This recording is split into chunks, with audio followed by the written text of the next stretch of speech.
Hello everyone, this is chapter number 1 from the book Supplement to Reader, and the name of the chapter is A Tale of Two Birds. दो चिड़ियों की एक कहानी. Let's begin this chapter.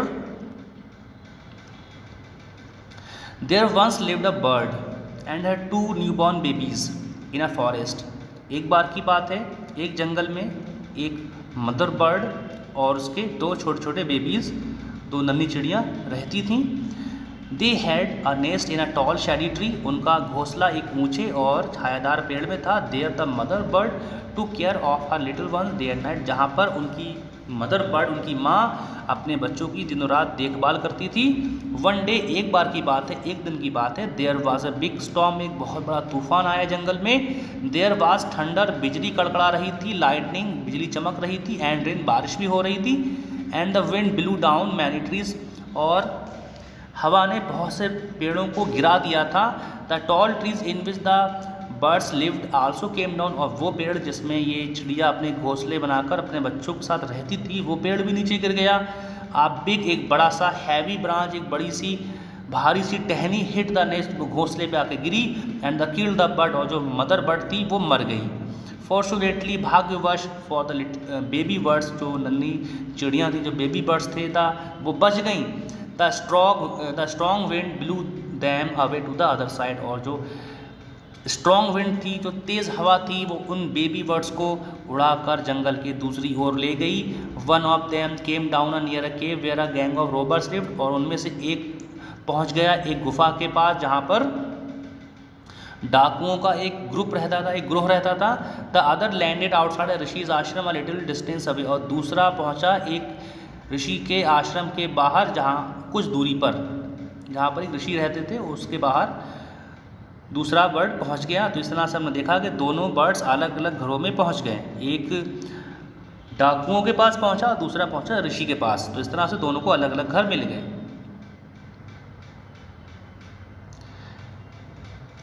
Days pass, दिन गुजरे.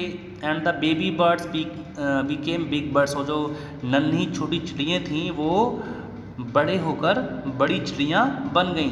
One day, एक दिन, the king of the country came to the forest to hunt. एक दिन की बात है कि जो उस देश का जो राजा था वो शिकार करने के लिए जंगल में आया. He saw a deer and rode after it. उसने एक हिरण देखी और उसके पीछे उसने अपना घोड़ा दौड़ा दिया. It rain deep into the forest. और जो हिरन थी वो दौड़ते दौड़ते गहरे जंगल में चली गई. Followed by the king. और राजा भी उसका पीछा करते करते गहरे जंगल में चला गया. Soon the king lost his way. और जल्द ही जो राजा था वो उसने अपना रास्ते से वो भटक गया. And didn't know where he was. और उसको नहीं मालूम कि वो जंगल के किस हिस्से में, उसको नहीं पता, वो रास्ता भूल गया था.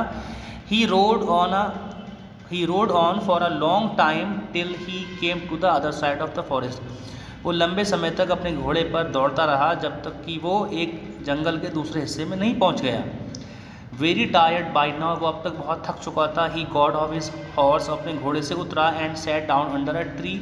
और एक पेड़ के नीचे बैठ गया. That stood near a cave. जो उस गुफा के पास था. Suddenly he heard a voice cry out. अचानक से उसने आवाज़ सुनी, बड़ी तेज़ आवाज़ थी. क्विक, जल्दी करो, हरी अप, जल्दी से. There is someone under the tree. देखो पेड़ के नीचे कोई है. कम ऑन, आ जाओ. Take his jewels. उसके आभूषण, उसके ज्वेलरी को ले लो, लूट लो. And his horse. उसके घोड़े को भी छीन लो. हरी अप, जल्दी करो. और else he will slip away. कहीं ऐसा ना हो वो तुम्हारे हाथ से निकल जाए. जल्दी से उसको पकड़ लो. The king was amazed. राजा ये सुनकर हैरान हो गया. He looked up. उसने ऊपर देखा. एंड सा बिग. और उसने एक बड़ा सा ब्राउन कलर का बर्ड देखा ऑन द ट्री, उस पेड़ के ऊपर. Under which he was sitting. जहाँ इसके नीचे वो बैठा हुआ था. ही ऑल्सो हेयर्ड फेंट noises issuing from the cave. और उसने हल्की हल्की आवाज़ें भी सुनी जो कि गुफा की तरफ से आ रही थी. He quickly got on to his horse. जल्दी वो अपने घोड़े पर सवार हुआ जल्दी से. And rode away as fast as he could. और वह वहाँ से चल पड़ा जितना तेज़ वो वहाँ से जा सकता था. Soon he came to a clearing. जल्द ही वो एक साफ जगह पे पहुंच गया जहाँ पर पेड़ कम थे. Which looked like an आश्रम. और वो जगह एक आश्रम की तरह लग रही थी. It was the ऋषि's आश्रम. और ये ऋषि का आश्रम ही था. The king tied his horse to a tree and sat down in its shade. राजा ने अपने घोड़े को एक पेड़ के नीचे बांध दिया और उसकी छाया में बैठ गया। Suddenly he heard a gentle voice announce. अचानक से उसने बड़ी मीठी आवाज़ सुनी, बड़ी मधुर आवाज़ सुनी, जो कह रही थी, वेलकम टू द आश्रम, आश्रम में आपका स्वागत है। सर, श्रीमान, प्लीज़ गो इनसाइड, कृपया अंदर जाइए, एंड रेस्ट और आराम कीजिए। The rishi will be back soon, ऋषि जल्दी वापस आ जाएंगे। There is some cold water in the pot, बर्तन में कुछ ठंडा पानी भी है। Please make yourself comfortable, वहाँ जाओ, अपने आप को आराम दो, फ्रेश हो जाओ। द किंग लुक्ड अप, राजा ने ऊपर देखा, एंड सा, और देखा बिग ब्राउन, एक बड़ी ब्राउन कलर की बर्ड देखी इन द ट्री, पेड़ में बैठी हुई थी। ही वॉज अमेज्ड, वो हैरान हो गया। This one looks the other bird outside the cave, और ये चिड़िया भी उस गुफा के बाहर वाली चिड़िया की तरह ही दिख रही थी। He said to himself loudly, उसने खुद से कहा, यू आर राइट, तुम ठीक हो, तुम बिल्कुल सही कह रहे हो। आंसर द बर्ड, चिड़िया ने जवाब दिया। तो चिड़िया ने जब उसकी बात को सुना कि ये चिड़िया जो है वो उसका वेलकम कर रही है, बट जो पहली वाली चिड़िया थी वो वेलकम नहीं किया, उसने डाकुओं को बुला लिया। तब जब उसने ये बात सुना तो उसने कहा कि आप बिल्कुल ठीक कह रहे हैं श्रीमान, ही इज़ माई ब्रदर, वो मेरा भाई है। कि वो जो चिड़िया जो डाकुओं के केव के पास थी वो मेरा भाई है। And he has made friends with robbers, और उसने डाकुओं के साथ दोस्ती कर ली है। He now talks as they do, और वो भी वैसे ही बात करता है जैसे कि वो डाकू करते हैं। He doesn't talk to me any more, वो तो मुझसे बात भी नहीं करता है। Just then the rishi entered the ashram, और उसी पल आश्रम में ऋषि आ गए। ऋषि ने कहा, welcome sir, he said to the king, उसने कहा राजा से, आपका यहाँ पर स्वागत है। प्लीज़ कम इनसाइड, कृपया अंदर आइए, and make your self at home, और इसको अपना ही घर समझिए। यू लुक टायर्ड, तुम बहुत थके हुए लग रहे हो। रेस्ट फॉर अ वाइल, कुछ पल आराम कर लो। Then you can share my food, और मेरे साथ फिर खाना बांट के खा लेना।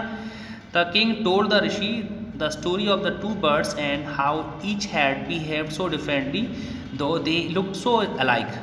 राजा ने ऋषि को उन दो चिड़ियों की कहानी बताई और ये बताया कि किस तरह से उनका बिहेवियर अलग अलग है, हालांकि वो देखने में बिल्कुल एक जैसे हैं।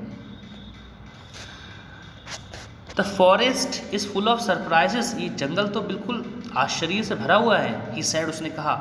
द होली मैन स्माइल्ड, वो जो ऋषि थे वो मुस्कुराए और बोले, after all one is known by the company one's keep, एक इंसान जैसी संगत में रहता है वो वैसा ही बनता है, वो वैसा ही बोलता है। That bird has always heard the talk of robbers, उस चिड़िया ने डाकुओं की ज़ुबान सुनी, वो डाकुओं की ज़ुबान बोलती है। ही इमिटेट्स दैम, वो उनकी नकल करती है। And talks about robbing people, और वो बात करती है लोगों को चुराने के, लोगों को लूटने के बारे में। This one has repeated what he has always heard, और ये वाली चिड़िया जो मेरे पास है ये वो रिपीट करती है जो इसने आमतौर पर सुना है। He welcomes people to the ashram, वो आश्रम में लोगों का स्वागत करती है। Now come inside and rest, अब तुम अंदर आ जाओ और आराम करो।